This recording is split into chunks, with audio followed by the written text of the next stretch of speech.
ब्रह्मा का पिता है, कौन विष्णु की मां, शंकर का दादा कौन है, हमको दे बता। ये जानने के लिए कृपया सुनिए। जगत गुरु तत्वदर्शी संत रामपाल जी महाराज के अमृत वचन सर्व पवित्र धर्मों के पवित्र शास्त्रों के आधार पर। तो जैसे वहां से चलते हैं तब चला जाएगा। नो सोच ले, जैसे एक नाइट सर्विस में जा रहा था भगत, नाइट सर्विस में गया था और वापस आना था उसने, कोई घना जरूरी काम था इसलिए रात की सर्विस पकड़ी। वह नाइट सर्विस की बस एक्सीडेंट हो गया और वो मर गया, मृत्यु को प्राप्त हो गया। अब वह जल्दी भी गई, वह जरूरी काम भी रह गया। अब जैसे नो सोच ले परमात्मा के मार्ग पर यहाँ आने के लिए कि जैसे आज हमारी मृत्यु हो जाए तो जिसके लिए हम सत्संग में भी नहीं आना चाहते वो भी गया, वो तो फिर कतई खत्म हो गया। तो ये सोच कर यहाँ चल पड़ा कि नो सोच लो मेरी मृत्यु होगी आज, और 3 दिन 4 दिन आप आ जाओ यहाँ मृतक हो गए। अब 3 दिन में 4 दिन में यदि कोई हानि होती है तो फिर जाके संभाल लेंगे उसने, वैसे तो होगी नहीं। परमात्मा आपको घना सहारा देगा। और जब परमानेंट टिकट कट गई फिर क्या करोगे, फिर भी तो रहेगा सारा काम धरा धरा। तो इस प्रकार आप यहाँ आओ तो न्यू सोच लो कि भी मर गए, ये तो कभी भी हो सकता है, यू काम है। और वो जिसके लिए आप भगवान से भी दूर होना चाहते हो और सत्संग भी सुनने की टाइम नहीं है, और कल को कोई उत्सुक होगी तो फिर क्या करोगे, फिर परमानेंट गए, फिर उन्हें कभी नहीं संभाल सकते जिसके ऊपर आप भगवान से भी दूर हो रहे हो।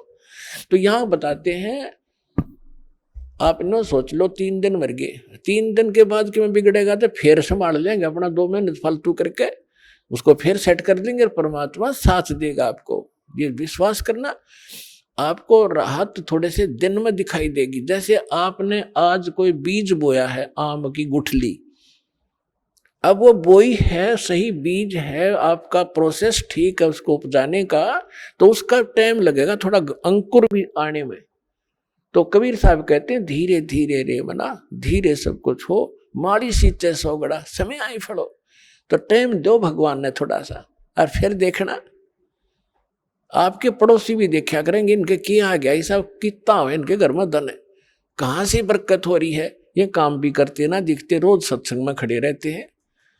तो पुण्यात्मा ये समर्थ है।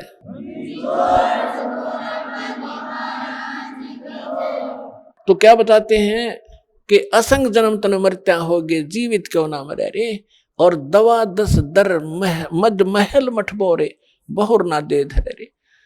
अब आज तक हमने ये 10वां द्वार इस पर घाटा जोड़ रखा था। 10वां द्वार तो इस काल के ही लोक के अंदर है, इस काल के ही ब्रह्मंडों के अंदर है। अब हमने 12वें लोक द्वार को पार करके सतलोक में जाना है। एक जम्मू के अंदर है रांजड़ी, कोई कबीरपंथी का है, उन्हें कक्का बेरानी, वो छाती कूटा करता, गर्मा द्वार, इस तो ऊपर कोई जानता ही नहीं। मैंने एक मेरे पास ही गर्मा द्वार तो 11वें द्वार का उसने पता भी नहीं वो है कहाँ, पर सुना ये बात से। और ये प्रैक्टिकल कार्य है, इसको जो इसका प्रैक्टिकल होगा वही समझ सकेगा। तो 11वां द्वार तो जैसे 21 ब्रह्मांड का आपको चित्र भी दिखाया है, उसके बाद 7 संग ब्रह्मांड है इस अक्षर पुरुष के, 21 ब्रह्मांड है सर पुरुष के, और 7 संग ब्रह्मांड है का क्षेत्र है अक्षर पुरुष का। सर पुरुष के अक्षेत्र से निकलकर जो अक्षर पुरुष के लोक में प्रवेश करते हैं वो एक द्वार है, वो 11वां द्वार है। और अक्षर पुरुष के लोक को पार करके परम अक्षर ब्रह्म सतपुरुष के सतलोक में जो प्रवेश करते हैं वो 12वां लोक है, 12वां द्वार है। उस द्वार को पार करके फिर सतलोक आता है। तो यहाँ गरीबदास जी कहते हैं कि असंग जन्म तन मरत्या होगे, जीवित क्यों ना मरे रे, और 12 मध्य महल मठ बोरे, वो महल वो स्थान जहां जाने के बाद फिर जन्म नहीं होता, बहुर ना दे धरे रे।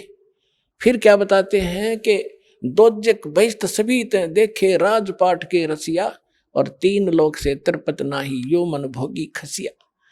अब जैसे कोई गांव का सरपंच बन जाता है तो उसमें संतोष नहीं है, नो सोचे चेयरमैन बनूं, चेयरमैन कई गांव के ऊपर होता है।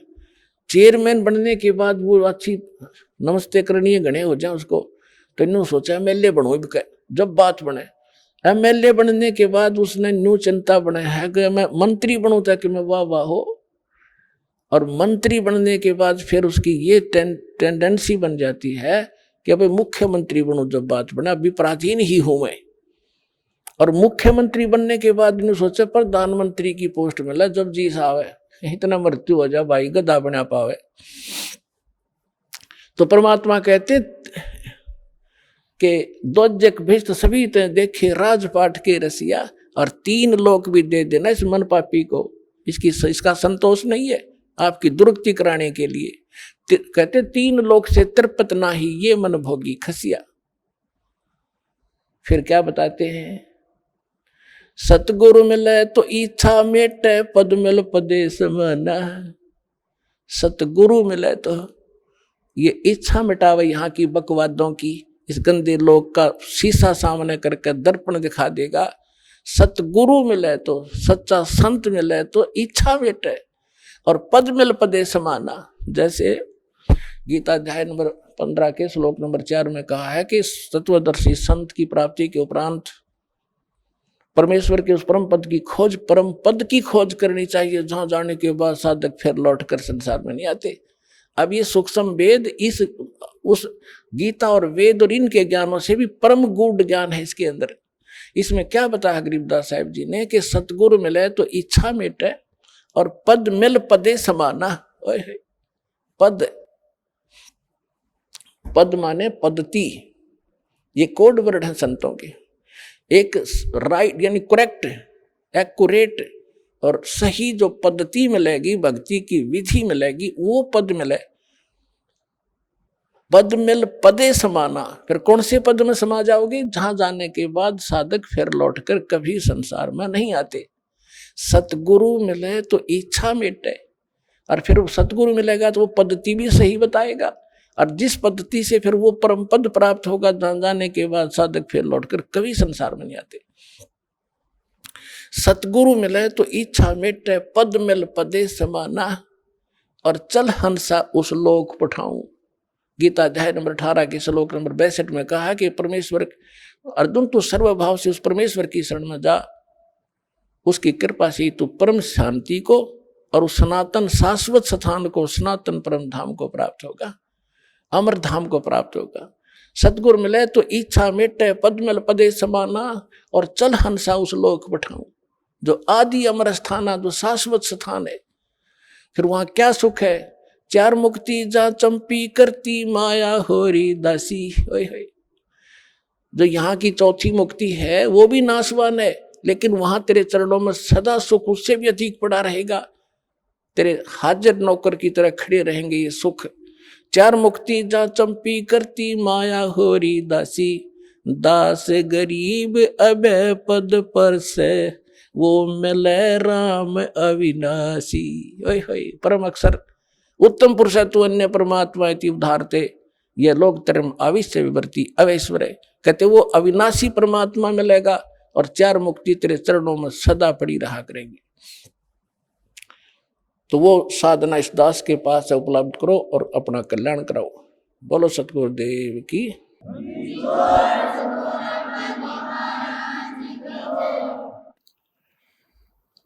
परम पिता परमात्मा पूर्ण ब्रह्म, सारी सृष्टि के रचनहार कबीर देव, कबीर साहेब, बंदी छोड़ कबीर परमेश्वर जी, ये आप सभी के पिता हैं, हम सभी के जनक हैं, पूरे असंख्य ब्रह्मांडों के ये पालक हैं। और पुण्यात्माओं, हम अपने पिता को भूलकर किसी अन्य से वो सुख, वो अपना राइट मांग रहे हैं, जो कभी नहीं दे सकता, जो पिता दे सकता है। पिता अपने पुत्र पुत्री को अपनी सर्व संपत्ति दे देता है सहर्ष, पिता को छोड़कर यदि हम किसी रिलेटिव से ये आस करें, वो कभी नहीं हो सकता। ठीक इसी प्रकार हम अपने पिता को छोड़कर उस परम पिता सर्वशक्तिमान सर्वसृष्टि रचनहार कबीर परमेश्वर को छोड़कर हम अन्य भगवानों से वो डिमांड करते रहे, हमें सुख दे भगवान, हमें निरोग कर भगवान, आपत्तियों का निवारण करे परमात्मा, ये कभी नहीं कर सकते। एक समर्थ परमात्मा है जिसका आज तक हमें ज्ञान नहीं था, और वो यहां आकर 120 वर्ष रहे, अपनी महिमा बता भी गए और दिखा भी गए। लेकिन हम बालक हैं, बालक की बुद्धि बालक जैसी ही होती है। वो 1000 रुपए के नोट को पकड़कर फाड़ देता है, खेलता खेलता उसको फाड़ देता है, उसको कूड़े में डाल देता है, अग्नि में डाल देता है, क्योंकि उसको उसकी कीमत का पता नहीं। हमारे साथ ऐसा ही होता रहा, क्योंकि हम अध्यात्म ज्ञान से परिचित नहीं हो सके, क्योंकि जिन धर्म गुरुओं को हम आध्यात्मिक टीचर मानते थे, अध्यापक मानते थे, वो अध्यापक नहीं थे। वो तो आप और हमारे जैसे ही ज्ञान के सतर के व्यक्ति थे। उनको अपने धर्म के सदग्रंथों का भी ज्ञान नहीं था, और जिस कारण से हम परमात्मा को पहचानने में और उससे प्राप्त होने वाले सुखों को प्राप्त से वंचित रहे, असफल रहे। अब उसी परमेश्वर ने दया करी, यहां आके अपना भेद बता के चले गए। उसके बाद अपने प्यारी आत्माओं को मिले, जैसा भगवान मिला ही करते हैं, उनका विधान है, वेदों के अंदर प्रमाण है कि वो पूर्ण परमात्मा सर्व सृष्टि रचनहार सबका पालक ऊपर के लोक में रहता है, सतलोक में, और वहां से सह शरीर चलकर आता है। यहां नेक अच्छी आत्माओं को मिलता है जो दृढ़ भक्त होते, उनको अपने से परिचित करवाता है, सचखंड सतलोक ले जाता है, फिर उनको वापस छोड़ देता है। परमात्मा से परिचित वो महान आत्माएं संत उस परमेश्वर के यथार्थ ज्ञान का प्रचार किया करते हैं, लेकिन उनकी संख्या कम होती है और वो ज्ञान सत्य होता है। पूरा विश्व असत्य ज्ञान से परिपूर्ण होता है, ओतप्रोत होता है, जिस कारण से हम भगवान को भी ठुकरा दिया हमने, और उन महापुरुषों के अमृतवाणी को भी स्वीकार नहीं किया जिन्होंने परमात्मा को देखा और पाया था। उनमें से कौन कौन है? आदरणीय धर्मदास साहिब जी, आदरणीय मुल्कदास साहिब जी, आदरणीय नानक साहिब जी, आदरणीय दादू साहिब जी, आदरणीय गरीबदास साहिब जी, गांव छुड़ानी, जिला झज्जर, हरियाणा वाले, आदरणीय गीसा दास साहिब जी, गांव खेखड़ा, जिला बागपुर, पहले मेरठ था अब बागपुर हो गया, उत्तर प्रदेश में, और आदरणीय स्वामी रामानंद जी, काशी वाले ने। इन महापुरुषों को परमात्मा मिले, वो कबीर देव मिले, वो कबीर साहब मिले, अल्लाहू अकबर मिले, और उनको सचखंड लेकर गए, सतलोक लेकर गए, जहां भगवान रहता है और जहां हम सभी रहा करते थे। हम अपनी गलती से यहां गलत स्थान पर आकर गिर गए, और जब तक हम उस स्थान पर नहीं जालेंगे तब तक ये जीव सुखी नहीं हो सकता। उन महापुरुषों को परमात्मा ने इसलिए परिचित करवाया कि वो गवाही देंगे कलयुग में कि हमने भगवान देखा, और वो कहाँ रहता है। जो उन महापुरुषों ने ज्ञान दिया, परमात्मा कैसा है, उसका नाम क्या है, वो कहाँ रहता है, उसकी प्राप्ति कैसे होती है, वो साकार है या निराकार है, स्वयं परमेश्वर ने आके बताया। और जिन्होंने भगवान को देखा, परमात्मा को देखा, उन्होंने वही बताया। और फिर जब दास के ऊपर कृपा की परमेश्वर ने अपने ही सदग्रंथों को खोजा तो उन सदग्रंथों में वही पाया जो भगवान ने बताया था, और परमात्मा से परिचित जिन महापुरुषों के अभी आपके सामने नाम गिनवाए, इनने भी वही बताया था। और जो साधना हमारे सदग्रंथों में लिखी है, सबसे पहला प्रश्न यही आता है मन में कि भगवान किसने देखा है। अभी दास ने आपके रूबरू जिन महापुरुषों के शुभ नाम की गिनाए, इन्होंने भगवान को देखा है, इन्होंने भगवान को पाया है। और भगवान कैसा है? भगवान साकार है, मनुष्य दृश्य है, हमरे ही उनिहार है, हमारा सृजनहार।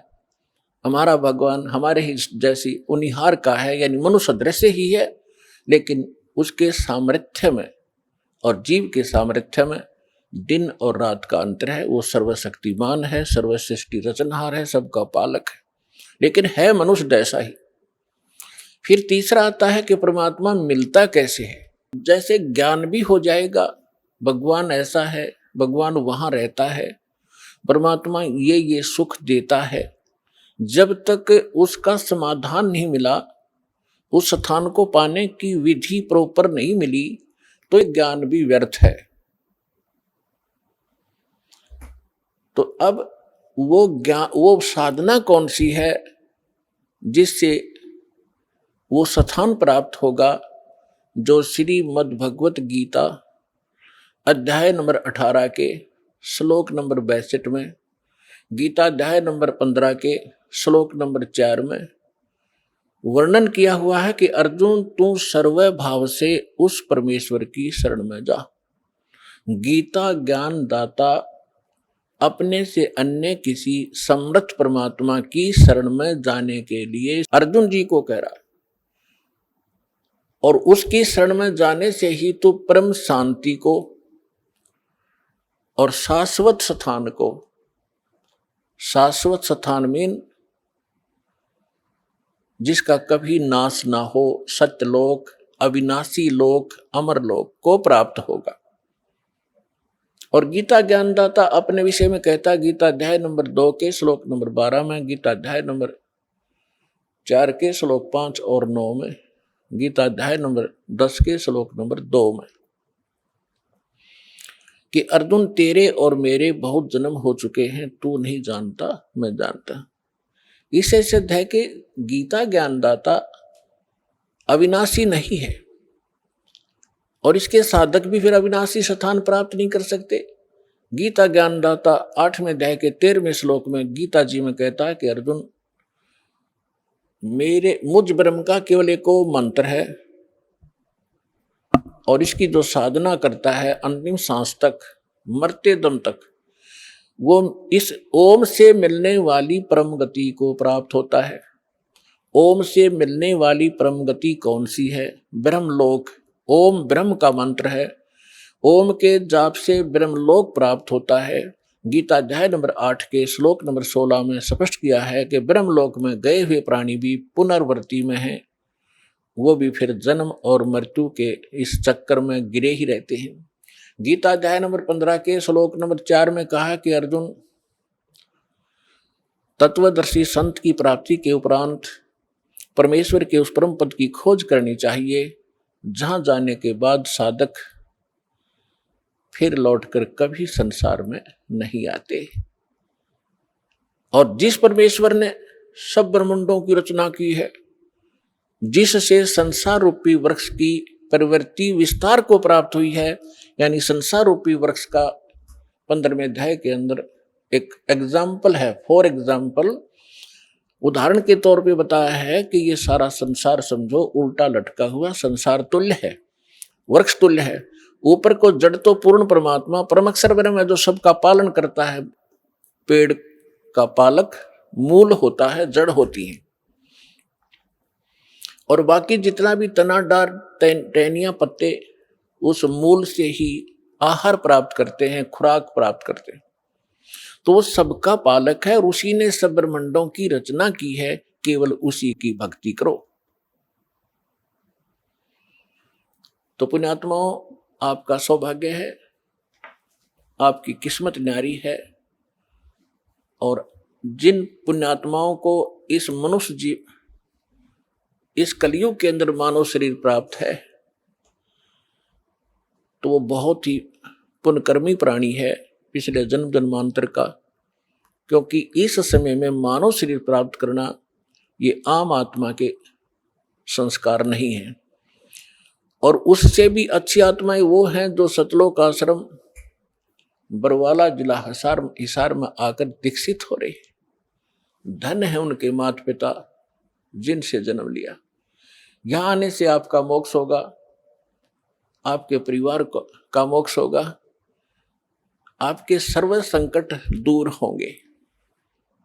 सर्व संकट किसी प्रकार के हों, आर्थिक हों, शारीरिक हों, तीन ताप के हों, भूत प्रेत की बाधा हो, ये तो परमात्मा पहले करेगा। उसके बाद फिर आपको इसके पैरेलल ज्ञान भी कराया जाएगा कि ताकि आप इन सुखों को पाकर फिर भूल ना जाओ भगवान को, क्योंकि ये सुख यहाँ का अस्थायी, अक्षणिक है, झूठा है। और इस सुख को पाकर हम मस्त हो जाते हैं, जो हमारी सबसे बड़ी भूल होती है। उसके लिए परमात्मा कबीर परमेश्वर जी कहते हैं कि सुख के माथे पत्थर पड़ो, जो नाम हृदय से जावे, बलिहारी उस दुख के, जो पल पल नाम रटावे। ये परमात्मा खुद बताते हैं कि तुम ऐसे अर्ज लगाया करो मेरे सामने कि हे भगवान, ऐसा सुख भी ना देना जिससे आपकी भूल पड़े। बाढ़ में जाओ ऐसा सुख जो भगवान से दूर करे, ऐसा दुख दिए रखना परमात्मा, तेरी याद बनी रहे। आज दास देख रहा है सतलोक आश्रम बरवाला में 80% वो भक्त आ रहे हैं जो काल के सताए हुए हैं, कर्मों से पीड़ित हैं। तो पुण्यात्माओं, घबराना नहीं, समर्थ की शरण आपको प्राप्त हो गई है और ये दुख आपके लिए वरदान सिद्ध होगा। यदि आप दुखी नहीं होते तो इसी तरह की तरह राजनीति में धक्के खाते फिरो या कित और बैठ कर बकवाद गढ़ो, ताश खेलो, वो दुख तुम्हारे लिए वरदान है जो आपको परमात्मा के चरणों में ले आया।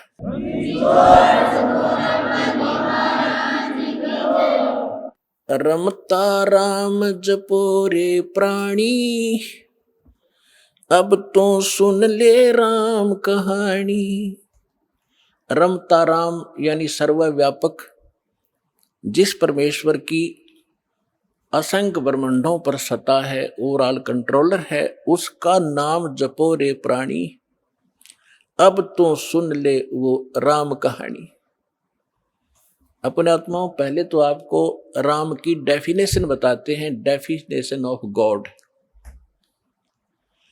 परमात्मा की कहानी सुनाते हैं। परमात्मा कहते किसे हैं? श्रीमद् भगवत गीता अध्याय नंबर 15 के श्लोक 16 और 17 में 3 पुरुष बताए हैं। पुण्यात्माओं, यहाँ थोड़ा सा एक आपको थोड़ा सा सत्र करता हूं कि देखो आज मानो कितना इंटेलिजेंट हो गया। छोटे छोटे बच्चे इतने बड़े बड़े सब्जेक्ट को कंठस्थ याद कर लेते हैं और सफल हो जाते हैं। इसी प्रकार आप विद्यार्थी हैं इस अध्यात्म मार्ग के, तो इसमें आप जी ने बहुत ध्यान से और परमात्मा के इन सदग्रंथों को ध्यान से सुनना है और इनको थोड़े से दिन में आपका याद हो जाएंगे ये, जिस कारण से आप विचलित नहीं होगे। इसलिए आपको ये कथाएं सुनाई जाती हैं, रह रह कर उन सदग्रंथों के वो श्लोक और अध्याय बताए जाते हैं ताकि आप याद रखो और भी कोई पूछे उसको भक्त को बता सको। फिर वो जाकर के अपने पास रखी हुई उन पुस्तकों को देखेगा कि इस भक्त ने जो श्लोक और मंत्र बताए हैं ये सही है कि गलत। जब वो अपने सदग्रंथों में देखेगा तो दौड़ा दौड़ा फिर वो सतलोक आश्रम बरवाला में आ जाएगा। इसलिए दास आपको रह रह कर ये रेफरेंस याद दिलाता है। और जब पूरे विश्व में ये यथार्थ ज्ञान फैल जाएगा फिर केवल आपको भगवान की चर्चा सुनाया करेंगे। अब तो जब तक ये एग्जाम्पल उदाहरण नहीं दिए जाएंगे तो आप समझ ही नहीं सकते कि सचमुच कबीर इज गॉड। हम अभी तक तो उनको परमात्मा मान रहे थे जो परमात्मा नहीं थे। परमात्मा की डेफिनेशन बताता हूं। श्रीमद् भगवत गीता अध्याय नंबर 15 के श्लोक 16 और 17 में 3 पुरुष बताए हैं, एक सरपुरुष, एक अक्षर पुरुष। गीता अध्याय नंबर 15 के श्लोक 16 में 2 पुरुषों का वर्णन है और इनके विषय में ये भी कहा है कि दोनों पुरुष, पर पुरुष माने प्रभु, स्वामी। अब स्वामी साहब जिसे कहते हैं, जैसे हम कहते हैं तहसीलदार साहब, भाई कमिश्नर, डीसी साहब, डीएम साहब, कमिश्नर साहब, मंत्री साहब, मुख्यमंत्री साहब, प्रधानमंत्री साहब, राष्ट्रपति साहब, ये सभी साहब हैं, सभी स्वामी हैं, ये मालिक हैं, लेकिन अपने अपने अक्षेत्र के। तो इनमें कंप्लीट जो साहब है वो कौन है? राष्ट्रपति, और सेकंड नंबर फिर प्रधानमंत्री। इसी प्रकार सरपुरुष ये ब्रह्म है, ज्योत स्वरूपी निरंजन ये काल है, ये केवल 21 ब्रह्मांड का स्वामी है, मालिक है, साहब है, राम है। राम कहो, साहब कहो, गॉड कहो, अल्लाह कहो, रब कहो, खुदा कहो, ये उस परमात्मा के ही पर्यायवाची भाषा भिन्न नाम है। तो ये इन दोनों के विषय में कहा 15वें अध्याय के 16वें श्लोक में श्रीमद् भगवत गीता में कि सरपुरुष और अक्षर पुरुष इस पृथ्वी वाले लोक में ये 2 पुरुष हैं और इनके अंतर्गत जितने प्राणी आते हैं 21 ब्रह्मांड तो हैं ब्रह्म के, और 7 शंख ब्रह्मांड, नील, पद्म, शंख, ये काउंटिंग है गणित रीति से। 7 शंख ब्रह्मांड का स्वामी है अक्षर पुरुष।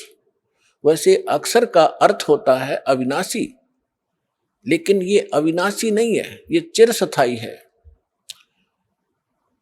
और इसलिए इसको भी अविनाशी कहा गया है। ये वास्तव में अविनाशी नहीं है, क्योंकि इससे अगले मंत्र में, 17वें मंत्र में गीता जी में वो स्पष्ट हो जाता है। इसमें क्या बताया कि सरपुरुष और अक्षर पुरुष तथा इनके अंतर्गत जितने प्राणी शरीरधारी हैं ये सभी नाशवान हैं, इंक्लूडिंग सरपुरुष और अक्षर पुरुष। फिर बताया है लेकिन जीवात्मा किसी की नहीं मरती। फिर 17वें श्लोक में गीता अध्याय नंबर 15 के श्लोक 17 में कहा है कि उत्तम पुरुष है तू अन्य, उत्तम पुरुष है तू अन्य। उत्तम माने श्रेष्ठ, पुरुष माने परमात्मा। वो श्रेष्ठ परमात्मा तो इन ऊपर वालों से कोई भिन्न है, और परमात्मा इति उदाहरते, जिसको परमात्मा कहा जाता है, जिसको परमात्मा कहा जाता है उस परमात्मा, वैसे परमात्मा शब्द श्रेष्ठ आत्मा को कहते हैं। तो परमात्मा वो है जो केवल सुख देता है, दुख नहीं देता। बाकी हम अन्य को भी परमात्मा मान बैठे, जैसे सरपुरुष काल को भी हम परमात्मा कहा करते, ब्रह्म को। ये परमात्मा नहीं है। जिस लोक में आप रह रहे हो ये लोक परमात्मा का नहीं हो सकता। किसी का बेटा मर गया, किसी की बेटी मर गई, किसी की कैंसर होगी, किसी की टांग कट गई, किसी के हाथ कट गए, कोई अन्य रोग से पीड़ित है, हाहाकार मचा हुआ है, एक्सीडेंट में मर जाते हैं, फ्लड आ जाती है, अक्षेत्र का क्षेत्र तबाह हो जाता है। यह परमात्मा का लोक नहीं हो सकता। और अक्षर पुरुष के लोक में भी यही स्थिति है, वहां भी जन्म और मृत्यु, इसी प्रकार के रोग, कष्ट, दुख सभी विद्यमान है। केवल एक सतलोक है, परम अक्षर ब्रह्म, उस उत्तम पुरुष का वो स्थान सतलोक है जहाँ दुख नाम की वस्तु नहीं, वहाँ जन्म, वहाँ मृत्यु नहीं, वृद्धावस्था नहीं और किसी चीज का अभाव नहीं। वहाँ कोई काम नहीं करना पड़ता आपको, कोई टेंशन नहीं, क्योंकि भरा भंडार भगवान का।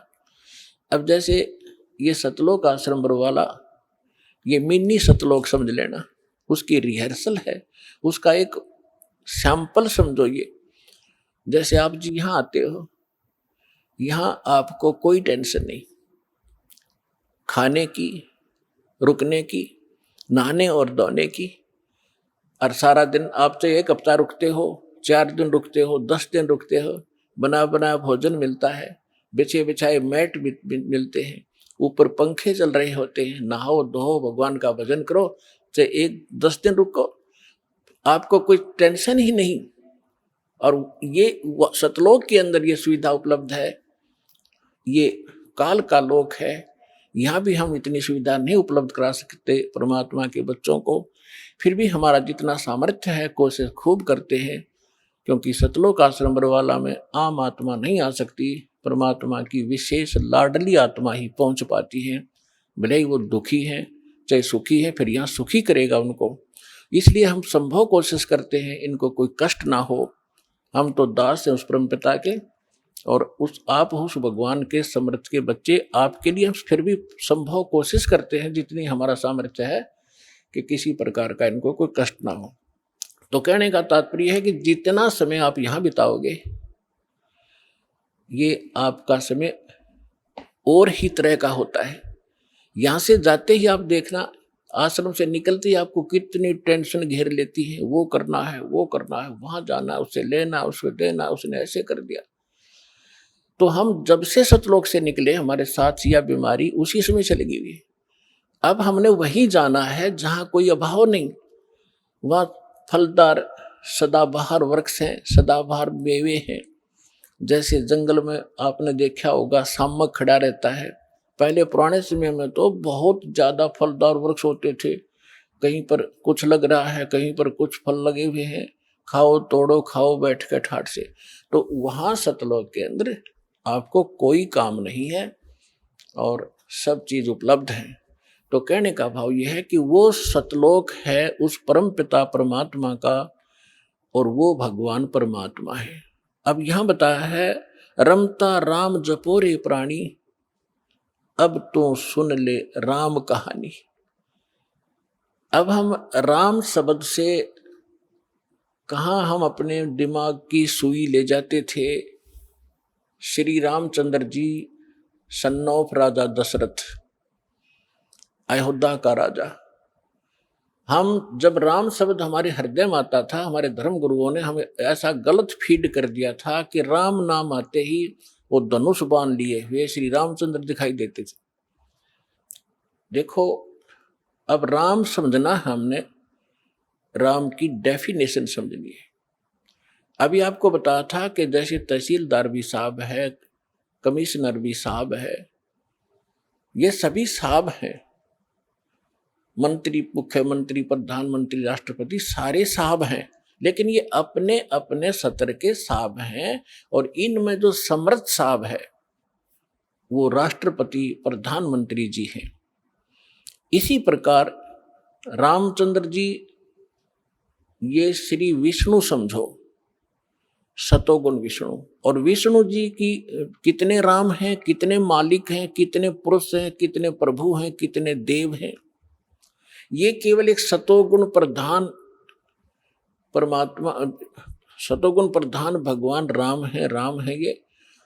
और केवल एक ब्रह्मांड के अंदर 3 लोकों के ऊपर इस विभाग के मंत्री हैं। ये सतोगुण विभाग के मिनिस्टर हैं, पृथ्वी लोक पर, स्वर्ग लोक पर और नीचे पाताल लोक पर। केवल 3 लोकों पर अपने इस विभाग के ये स्वामी हैं, राम हैं। ब्रह्मा जी रजोगुण विभाग के मंत्री हैं, मिनिस्टर हैं, और ये भी इन्हीं 3 लोकों के ऊपर स्वामी हैं, राम हैं, मालिक हैं, पुरुष हैं, प्रभु हैं। और शंकर भगवान तमोगुण विभाग के मिनिस्टर हैं। इसी प्रकार इन 3 लोकों पर इनके जो पिता हैं सरपुरुष ब्रह्म ज्योत स्वरूपी निरंजन, ये इसके 21 ब्रह्मांड हैं। एक ब्रह्मांड समझो एक प्रांत है, और ये प्रत्येक प्रांत में मुख्यमंत्री का, चीफ मिनिस्टर का रोल करता है। अपने 3 पुत्रों को ये प्रधानमंत्री, ये मंत्री बनाकर रखता है, मुख्यमंत्री। मुख्य में यहाँ वाला मुख्यमंत्री नहीं, यानी अन्य से जैसे देव और भी हैं, जैसे जल का देवता वरुण है, और धन का देवता कुबेर है। ऐसे ये अलग अलग जो और देवता हैं, जैसे सूर्य प्रकाश स्रोत का देवता भगवान प्रभु सूर्य है। सूर्य ये आग का गोला नहीं है, एक देव है जो इन प्रकाश स्रोतों का स्वामी है। जैसे बिजली मंत्री होता है, बिजली मंत्री विद्युत मंत्री वो कोई पत्थर का नहीं होता या कोई वो बिजली चमकती हुई नहीं होता, वो एक इंसान होता है, उसके कंट्रोल में बिजली विभाग होता है।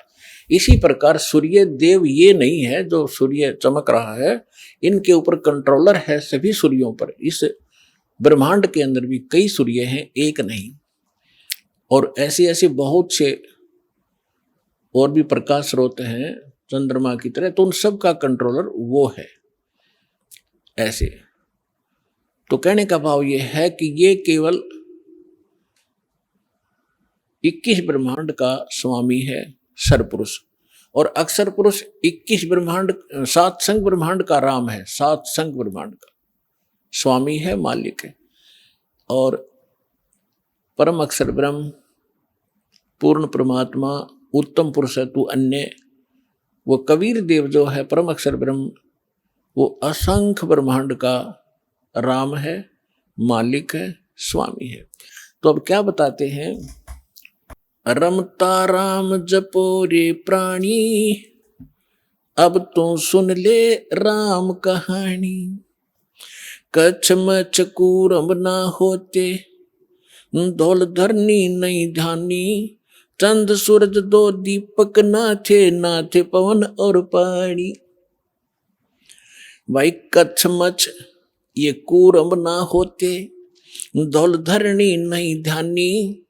चंद सूरज दो दीपक ना थे पवन और पानी। ब्रह्मा विष्णु महेश नहीं होते, नहीं लक्ष्मी नहीं गौरज रानी। सावतरी नहीं सनकादिक तब होते अलख बिनानी। पुणात्मा आप दास जी अभी आपको बताया था कि परमात्मा अच्छी आत्माओं को मिलते हैं, ये उनका विधान है। और वो सतलोक में रहता है, वहां से गति करके आते हैं, अच्छी आत्माओं को मिलते हैं और अपनी महिमा को आप ही अपनी अमृतवाणी से बोल बोल कर ऊंचे स्वर में कविताओं के माध्यम से, दोहों के माध्यम से, शब्दावली के माध्यम से एक कवि की तरह आचरण करते हुए वो अपना ज्ञान प्रचार करते हैं। और उनसे प्राप्त ज्ञान को संत भी उसी प्रकार उस परमात्मा की महिमा को सुनाया करते हैं। तो परमात्मा कहते हैं, चारों युग में मेरे संत पुकारे, कोक कहा हम हेल रे। हीरे माणिक मोती बरसे, ये जग चुगता ढेल रे। परमात्मा स्वयं आकर बता के गए थे 600 वर्ष पहले अपनी अमृतवाणी में, कबीर वाणी में, कि चारों युग में हम आते हैं और अपनी प्यारी आत्माओं को ये यथार्थ ज्ञान सुनाते हैं। और वो मुझसे प्राप्त ज्ञान को मुझसे परिचित महापुरुष भी मेरे संत इसी ज्ञान का आगे प्रचार करते हैं। ढोल के डंके पे जगह जगह जाकर सत्संग करते हैं। तो क्या बताते हैं, चारों युग में परमात्मा आते हैं। सतयुग में सत सुकृत कह टेरा, त्रेता नाम मुनिंदर मेरा। द्वापर में करुणा में कहाया, कलयुग नाम कबीर धराया। चारों युग में मेरे संत पुकारे, कोक कहा हम हेल रे। हीरे माणिक मोती बरसे, यो जग चुगता ढेल रे। परमात्मा ने कहा, और मेरे से परिचित सब संत वो भी यही बता रहे हैं कि हम यथार्थ ज्ञान, यथार्थ वो भक्ति विधि बखेर रहे हैं, सरेआम आवाज लगाकर सुना रहे हैं।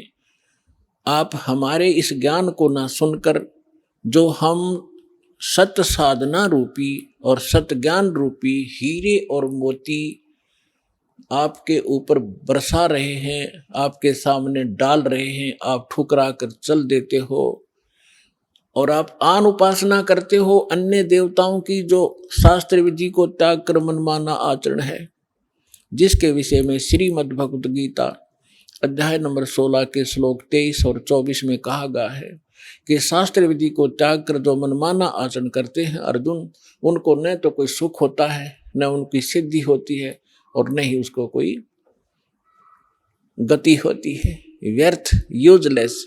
इससे तेरे लिए अर्जुन कर्तव्य और अकर्तव्य की व्यवस्था में कौन सी साधना करनी चाहिए, कौन सी भक्ति करनी चाहिए और ना करनी चाहिए, उसमें सदग्रंथ ही प्रमाण मानना, किसी के लोक वेद पर, दंत कथा पर विश्वास मत करना। तो जितने भी परमात्मा कहा करते थे कि तुम्हारे जो धर्म गुरु हैं, कबीर परमेश्वर जी कहा करते थे कि तुम्हारे जितने धर्म गुरु हैं ये गलत ज्ञान प्रचार कर रहे हैं, तुम्हें सत्य भक्ति नहीं बता पा रहे हैं, और हम सत्य भक्ति बता रहे हैं, तुम इनको ठुकरा करके वो साधना कर रहे हो जो ना तुम्हें सुख दे कर सकती है, ना तुम्हारा भविष्य में आने वाले आपदाओं को नहीं टाल सकती है। आपके प्रारब्ध में, आपकी किस्मत में जो लिखा है आपका कष्ट, उसका निवारण नहीं कर सकते। तो वो आप डड़े ढो रहे हो, कंकर पत्थर इकट्ठे कर रहे हो, उनको हीरे और मोती जान गए, वो तुम्हारी भारी भूल है। इन कंकर और पत्थरों को जब आप आगे जाकर ले जाओगे सिर पर रख कर, और जहां इनकी कीमत लगेगी, तब आपको पता चलेगा कि तुम पत्थर उठा लाए, कंकर उठा लाए, लाल हाथ लगा नहीं। तो क्या बताते हैं, चारों युग में मेरे संत पुकारे, कोक कहा हम हेल रे, हीरे माणिक मोती बरसे, ये जग चुगता ढेल रे। कि हम सत साधना, सत भक्ति रूपी हीरे मोती आपके ऊपर बरसा रहे हैं, और आप फिर भी कंकर पत्थर यानी आन उपासना करने में लगे हुए हो, उन देवी देवताओं की पूजा करते हो जो तुम्हें कभी सुख नहीं दे सकते। वो स्वयं सुखी नहीं, उनका अस्थायी समय सबका सब नाशवान है। थिर पकड़ थिर रही है, समर्थ की शरण गह कर ही आप सुखी हो सकते हो। समर्थ का शरणाग हो, रंग होरी हो, वाई कदे न हो ए काज राम, रंग होरी हो। कहते समर्थ की शरण पकड़ो, ग्रहण करो, फिर कभी भी आपके ऊपर कोई आपदा नहीं आवेगी, यदि आप मर्यादा में रहोगे। पर भी लेन जात है दुनिया, हमरा ज्ञान किने ना सुनिया। परमात्मा कितने दुखी होकर कहते हैं कि तुम पर भी लेन जाते हो, वहां पर कहीं पर कोई कुंभ का मेला लग जाता है, उस जोड़ में, तालाब में, जिसमें गधे भी ना नहावे, बड़े पानी भी ना पिए, और उसमें तुम नहाकर कल्याण समझते हो अपना। तुमसे पहले वहां मछलियां, मेंढक सभी विद्वान रहते हैं, उनका मोक्ष नहीं होता। अपने सदग्रंथों का आधार मान और संत महापुरुष जिनको भगवान मिले, उनकी वाणी को आधार मानकर साधना कीजिए, तभी सफलता होगी। तो भगवान कहा करते कि पर भी लेन जात है दुनिया, और हमरा ज्ञान किन्हें ना सुनिए। तो यहां क्या बताना चाहते हैं भाई, कच्छ मच्छ कूरम ना होते, दौल धरनी नहीं ध्यानी, ये चंद सूरज दो दीपक ना थे, नहीं थे पवन और पानी। ब्रह्मा विष्णु महेश न होते, नहीं लक्ष्मी गौरज रानी, सावतरी नहीं सनकादिक तब होते अलख बिनानी। अब आदरणीय गरीबदास साहिब जी कह रहे हैं परमात्मा से प्राप्त उस यथार्थ ज्ञान के आधार से कि पहले, सबसे पहले कुछ भी नहीं था, केवल एक परमात्मा था। और यही हमारे वेद बताते हैं, और यही वो महापुरुष बताते हैं, और यही परमात्मा स्वयं आकर ज्ञान देते हैं। हम ही अलख अला हैं, कुतुब गोस और पीरे, गरीबदास खालिक धनी, हमरा नाम कबीरे।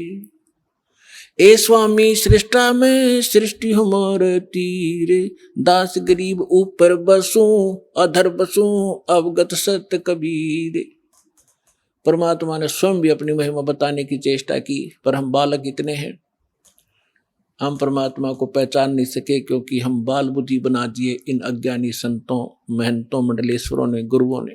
अपने आत्माओं, सबसे पहले भगवान ने आपको शिक्षित किया और फिर इस ज्ञान को आप तक पहुंचाया।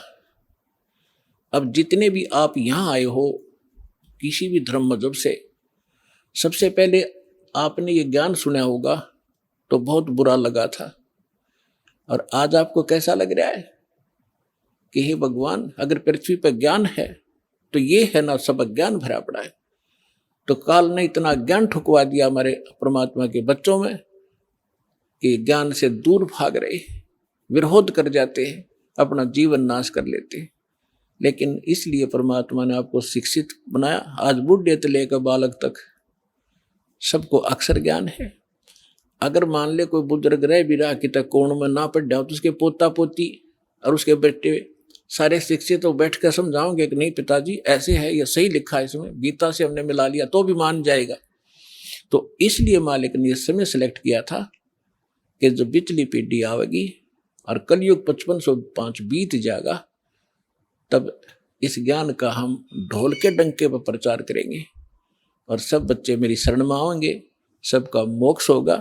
पूरे विश्व के बच्चे परमात्मा के ही बच्चे हैं, चाहे कोई हिंदू है, मुसलमान है, सिख है, ईसाई है, हम एक पिता के बच्चे। हम अपनी गलती से अलग अलग हो गए, हमें ज्ञान ठीक ना मिलने से हम भिन्न भिन्न हो गए। परमात्मा का आदेश है कि इस ज्ञान को सुनकर सब फिर एक होंगे और सबका मोक्ष होगा। अपने आत्माओं, आपको कथा सुनाते हैं। परमात्मा, जैसे परमात्मा की महिमा वेदों में लिखी है, और वैसे तो पूरा विश्व वेदों के ज्ञान को नकारा नहीं करते। केवल एक पंथ है और उस पंथ की जो ब्रांचें हैं वो ही अपनी मंदबुद्धि के कारण ये कहते हैं कि हम वेदों और गीता को नहीं मानते। हमारे गुरुओं का ज्ञान तो वेदों और गीता से ऊपर का है। जब दास ने उस पंथ के यानी राधा स्वामी पंथ के प्रवर्तक श्री शिवदयाल जी महाराज, आगरा के रहने वाले, जो जिसे राधा स्वामी पंथ चला बताते हैं, जो इनका प्रमुख है, उसका ज्ञान पढ़ा और फिर वेदों से देखा, संतों की, महापुरुषों की वाणी से देखा, उसने कख भी पता नहीं अध्यात्म मार्ग का। और उसके अनुयायी नु कहते हम तो वेदों को और गीता को नहीं मानते, हमारा ज्ञान तो इससे ऊपर का है। उसकी झलक आपको कई बार दिखा रखी है, फिर दिखाऊंगा। उन्हें सतनाम का पता नहीं, सतलोक का पता नहीं वो कैसा है और वहां क्या सचिथि है, खाक है उनके पास ज्ञान। और इनमें से राधा स्वामी पंथ से ही कौन से पंथ निकले हैं? धन धन सतगुरु, सच्चा सौदा, सिरसा और जगमाल वाली, और दनौद के अंदर ताराचंद, जय गुरुदेव मथुरा में, ठाकुर जी एक हुए हैं वो राधा स्वामी के ही, और दिल्ली के अंदर सावन कृपाल मिशन, और भी नरे बहुत गणे इनके पंथ। ये सारे समझो उसी कुएं का जल है जिसमें जल के स्थान पर कुछ भी नहीं है, खाली है। वो खारा पानी है, यो जलैस है, ये समझो, यानी उनका ज्ञान गलत है। विश्व में कोई भी किसी भी मजहब का आदमी वेदों और गीता को नकारता नहीं, सब मानते। विशेषकर हिंदू धर्म तो मानता ही मानता है। तो दास आप ये समझाना चाहेगा कि जब वेदों में जो ज्ञान लिखा है, परमात्मा कैसा है, कहाँ रहता है, कौन है, कैसे मिलता है, तो फिर कम से कम हिंदू समाज ने पढ़े लिखे हो, एजुकेटेड हो, कोई बालक नहीं बतेरे दिन बहका लिया इन हमारे को, तो आपने तो मानना ही पड़ेगा कि जो वेदों में परमात्मा की डेफिनेशन लिखी है, परमात्मा की महिमा लिखी है, उसकी परिभाषा लिखी है, वो सत्य है। तो वो किसके ऊपर खरी उतरती है? बस 2 मिनट में फैसला हो जाएगा। Who is God? कौन है वो परमात्मा जिसके विषय में वेद गुण गाते हैं? ऋग्वेद मंडल नंबर 9 सूक्त 86 का मंत्र 26 और 27 में, ऋग्वेद मंडल नंबर 9 सूक्त 82 का 1, 2, 3 में, ऋग्वेद मंडल नंबर 9 सूक्त 54 मंत्र 3 में, ऋग्वेद मंडल नंबर 9 सूक्त 20 मंत्र 1 में, ऋग्वेद मंडल नंबर 9 सूक्त 1 मंत्र 8 और 9 में, ऋग्वेद मंडल नंबर 9 सूक्त 96 96 के 16 से 20 में, ऋग्वेद मंडल नंबर 9 सूक्त 94 के मंत्र 1 में, ऋग्वेद मंडल नंबर 9 सूक्त 95 के मंत्र नंबर 2 में, और भी अनेकों स्थानों पे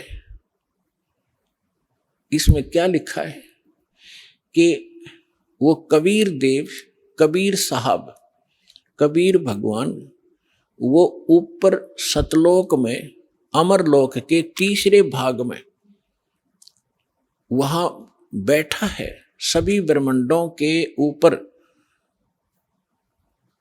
भुवनो सर्व भुवनो ओपरी तिष्ठति, सभी ब्रह्मांडों के सभी भवनों के ऊपर विराजमान है और वो सिंहासन पर बैठा है जैसे राजा होते, राजा बैठते हैं, राजा के समान है, देखने में मनुष्य दृश्य है, और वहां से गति करके आता है। अच्छी आत्मा जो नेक दृढ़ भक्त होते हैं उनको मिलता है, उनको तत्व ज्ञान से परिचित कराता है, और वो परमात्मा एक कवियों की तरह आचरण करता हुआ एक प्रसिद्ध कवि की भी उपाधि प्राप्त करता है। आइए अब हम उन श्रद्धालुओं के अनुभव जानते हैं जो जगत गुरु तत्वदर्शी संत रामपाल जी महाराज जी से दीक्षा प्राप्त कर चुके हैं तथा उनके द्वारा बताए गए भक्ति मार्ग पर चल रहे हैं। नमस्कार जी। सत साहेब जी। क्या नाम है जी आपका? मेरा नाम ब्रज किशोर दास है। सर कहाँ से हैं आप? हम औरंगाबाद बिहार के रहने वाले हैं। संत रामपाल जी महाराज से नाम दीक्षा आपने कब ली? 20 नवंबर 2015 में लिए थे। संत रामपाल जी महाराज से नाम दीक्षा लेने से पहले आप क्या भक्ति साधनाएं करते थे? पहले सभी देवी देवताओं की भक्ति साधना करते थे। कृष्ण जी के लिए इसे 24 एकादशी करते थे, दुर्गा माता का इसे व्रत भी रखते थे, एतवार का भी व्रत करते थे, लेकिन उससे कोई फ़ायदा नहीं हुआ जी। प्रतिदिन और शरीर जो है से कि गिरावट में चलते चला गया, और बहुत सारे भूत प्रेत का भी हमारे ऊपर प्रकोप रहता था, अनेकों जगह दिखलाएं, लेकिन कोई फ़ायदा नहीं होता था। अनेकों जगह भारत के सभी मुख्य जो डॉक्टर होते थे, जैसे बनारस का PMCH पटना का है, दिल्ली एम्स का है, नासिक में भी बहुत सारे, यहाँ तक कि रामदेव स्वामी जी से भी जाकर के वहाँ भी बहुत से योगा वाला भी किए हैं और उनका भी दवा खाएं, लेकिन कोई लाभ नहीं हुआ जी। डॉक्टर लोग ने यहाँ तक भी बता दिया कि अब यहाँ इंडिया में इससे ज़्यादा कोई आपके लिए जांच का सुविधा नहीं है, आप विदेशों में जा सकते हैं। लेकिन हम लोग गरीब परिवार थे, वहाँ जाने में सक्षम नहीं थे। रविशंकर जी थे, उनसे भी हम 98 से 2012 तक रहे उनके साथ, लेकिन उनसे भी कई एक बार मिले। वहाँ स्वयं रविशंकर जी भी हमको बहुत सारे माने आशीर्वाद भी दिए, बताए जिस तरीक़ा से, वो सब सारा उनका भी साधना और फॉलो करते रहें। लेकिन हमको पेट दर्द और जो भी शिकायत था बीमारी, उसमें कोई लाभ नहीं हुआ जी। इसके बाद आसाराम जी से भी पटना में एक बार आए थे, तो वहाँ भी गए थे सब मैंने कुछ के कहने और अथी से, तो जाने के बाद वहाँ भी ऐसा लगा कि इनसे शायद ले लेंगे तो हमारा कुछ समस्या का समाधान होगा। लेकिन 1-2 महीना तक उनका भी किए, लेकिन कोई लाभ नहीं हुआ, तो उनका फिर आत्मा स्वीकार नहीं किया। फिर सब पूजा पाठ जितने भी थे सभी गुरुओं को हम त्याग दिए जी। घर में इतना तक भी कहते थे कि कोई जिसे महीना में एक आध बार पूर्णमासी का होता था तो किसी होम जाप करने के लिए, तो हम कहें कि अब हमारा इच्छा नहीं है किसी भी देवी देवता का पूजा करने का। इतना करने के बाद भी हम दिन प्रतिदिन और सेहत खराब होते जा रहा है। एकदम बिल्कुल अंतर दिल से सभी देवी देवताओं को हम पूजा त्याग दिए थे जी। तो फिर क्या कारण बना कि आप संत रामपाल जी महाराज की शरण में आए? सर जी, एक हमारे परिचित के थे, जब हम कुछ दिन गीता जी का अध्ययन करते थे, जब टाइम मिलता था, तो गीता जी के पढ़ते समय में एक परिचित के लोग आए, वो बोले कि से आप गीता जी इतना पढ़ते हैं तो इसमें 2-4 ऐसे प्रश्न पूछें कि गीता जी का किसने उपदेश दिए, और उसमें ब्रह्मा विष्णु महेश की पूजा के लिए इस तरह से मैंने बताएं कि नहीं करना चाहिए। तो हमने उनसे कुछ वाद विवाद किए, उन्होंने उसी में दिखाए, तो हमको तो बिल्कुल ही होश उड़ गया कि हम जिसकी पूजा करें उसमें तो इतना सारा चीज़ इसमें वर्जित किया हुआ, उसके लिए मैंने राक्षस बहुत तरह के बुरे शब्दों से नवाजा है। तो उसको देखने के बाद हमको किसी भी देवी देवता में बिल्कुल ही आस्था नहीं रहा, और तब फिर उस ज्ञान गंगा किताब को 1 सप्ताह में पढ़ें। उसमें एक चीज़ हम देखें कि साधना टीवी पर वो सत्संग आता है, तो जगन्नाथ मंदिर के निर्माण के बारे में सत्संग चल रहा था, मालिक के संत रामपाल जी महाराज बता रहे थे, और उसमें इंटरव्यू देखें, उससे हमको बहुत अंदर आत्मा से लग रहा था कि अब कब उनसे मिले, कैसे हमको उपदेश मिलेगा। तो उस पर जो पट्टी पर चल रहा था जो नंबर, उसको हम नोट कर लिए और नोट करने के बाद सुबह होते ही हम कॉल लगाएं। तो उस समय कॉल पर बोलें कि ठीक है जी, आप आ सकते हैं, यहाँ आपको उपदेश मिल जाएगा। जो हमको सबसे फर्स्ट गाड़ी मिली थी उसी गाड़ी से हम मैंने जनरल टिकट ही लेकर के और रोहतक चले गए और वहाँ जाने के बाद उपदेश लिए। सर, संत रामपाल जी महाराज से नाम दीक्षा लेने के बाद आपको क्या लाभ मिले? हमें पेट के दर्द से बहुत काफ़ी परेशानी थी, जो बुखार लगते रहता था, लेकिन सभी जगह अल्ट्रासाउंड, एंडोस्कोपी, एक्सरे लेने के बाद, सभी दवाइयों खाने के बाद भी कोई फ़ायदा नहीं हुआ था। ऐसे शुरुआत हम औरंगाबाद ज़िला से ही किए थे और फिर गया में भी सबसे बड़े जो डॉक्टर थे YK सिंह, उनसे दिखलाए। पटना में डॉक्टर विजय प्रकाश हैं, उनसे भी दिखलाए। 6 महीना के लिए खाए, कोई दवाई फ़ायदा नहीं हुआ। फिर BHU में गए, वहाँ भी 6 महीना खाए दवा, वहाँ से भी कोई फ़ायदा नहीं हुआ। किसी ने बोले कि इसे आप दिल्ली एम्स में दिखा लीजिए, तो दिल्ली एम्स में भी गए, वहाँ सभी तरह के जांच हुआ और वहाँ भी करीब सालों भर तक हम दवा खाने के बाद भी कुछ फ़ायदा नहीं हुआ और दिन प्रतिदिन हमको हर तरह से खाने पचने में बहुत परेशानियाँ और दर्द उतना ही बढ़ते चला जा रहा था जी। और इसके बाद ही जब इनके पास जब संत रामपाल जी महाराज जी से जब उपदेश लिए, तो उसी दिन से वहाँ तो छाना हुआ और मिर्चा का ही प्रसाद खाने को लिए मिलता था। हम डर से नहीं खा रहे थे कि छाना हुआ पूड़ी है और ये मिर्चा है, हम कैसे खा पाएंगे। लेकिन भूख इतनी लगी रही थी कि हम विवश होकर के सोचे कि अब खाएंगे तो हो सकता है जलन और पेट दर्द और बढ़ जाएगा। लेकिन खाने के बाद हमको कुछ ऐसा एहसास नहीं हुआ कि हमको दर्द हो रहा है या जलन हो रहा है। उस दिन के बाद से अब मिर्च के बिना हमको खाना नहीं अच्छा लगता है जी, वो हमारे लिए सबसे पसंद का हो गया है। और इस समय अभी हमें किसी भी तरह का पेट दर्द और पचने या और तरह के कोई शारीरिक कष्ट है अभी नहीं है जी। पहले से आर्थिक लाभ में जितना भी कमाते थे सभी जादू जंतर या भूत प्रेत के दिखाने में और डॉक्टरों के पास जो भी कमाते थे उससे ज़्यादा कभी कर्ज ले करके खेत तक भी बेच करके हमने इलाज कराया है जी। और आज के डेट में संत रामपाल जी महाराज के शरण में आने के बाद सब बीमारी ठीक हो गया जी। और आज हम जो भी घर पर खेती बाड़ी या अपना जो क्लिनिक चलाते हैं उससे बहुत अच्छी से हम सभी परिवार शांतिपूर्वक जीवन बिता रहे हैं जी। तो जो दर्शक आज आपको टीवी पर देख रहे हैं और वो दर्शक भी संत रामपाल जी महाराज से नाम दीक्षा लेना चाहते हैं तो कैसे ले सकते हैं? सर जी, हम इसके बारे में ही सभी जनता या सभी व्यक्तियों से प्रार्थना कर सकते हैं कि जो भी किसी भी तरह से प्रेत बाधा या शारीरिक कष्ट या किसी भी तरह के भयंकर से भयंकर बीमारी या जो जिसको असाध्य बीमारी भी कहते हैं जी, वो अगर संत रामपाल जी महाराज से की शरण में आकर के सद्भक्ति अगर करें तो उनका भी इसी तरह से सभी लोगों को यहाँ आने के बाद सबका इस बीमारी और कष्ट का निवारण होता है। और सबसे बड़ी इस बीमारी से बड़ा है कि जो जन्म मरण का जो चक्कर चल रहा है, जो मोक्ष की बात है, वो और कहीं नहीं, सिर्फ संत रामपाल जी महाराज के अतिरिक्त इस दुनिया में कोई नहीं है जी। पूरे संत जो तत्वदर्शी संत हों जिनसे कि मोक्ष हो, एकमात्र तत्वदर्शी संत रामपाल जी महाराज ही हैं और इनके शरण में आए और अपना जीवन का कल्याण कराएं। संत रामपाल जी महाराज का अनेकों चैनलों पर इनका प्रोग्राम आता है, सत्संग आता है और सत्संग चलते समय नीचे पीली पट्टी पर बहुत से उसका 2-3 नंबर आते हैं, उसके नंबर पर संपर्क करके इनके जहाँ भी फॉलोअर्स हैं उनसे संपर्क करें और नज़दीकी जो नामदान सेंटर है वहाँ पर अपना नाम उपदेश ले सकते हैं। धन्यवाद सर। सत साहेब।